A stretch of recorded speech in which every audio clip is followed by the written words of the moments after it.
আমার মেয়েটা তার বয়ফ্রেন্ডের সাথে পালিয়ে গেছে। অসুবিধা নাই, ওই মেয়েকে আর ওর বয়ফ্রেন্ডকে খুঁজে ওই আসরে ওদের বিয়ে দিয়ে দে। তোদের কি হবে? আমিও বৌমা পেয়ে গেছি খুঁজে। মানে? আরে বাবা, বাকিটা পরে বলবো, রাখ তো, যা বলছি তাই কর। এখন সিরাজ সাহেব যদি মতামত দেন তাহলে সমস্যার সমাধান হবে।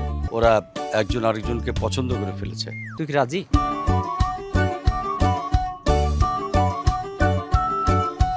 আলহামদুলিল্লাহ, এবার তো খুশি?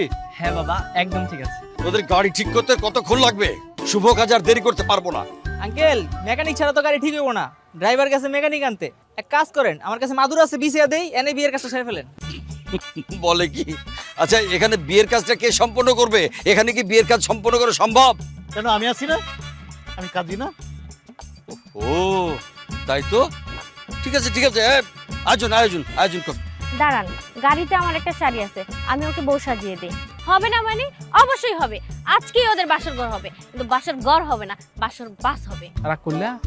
না, রাগ করিনি। তোমার হাতটাকে আমি একটু ধরতে পারি? তুমি আজকে এত রোমান্টিক কেন গো? আশেপাশে শালি চুরি আছে তো অনেক। রাগ করেছো আবার?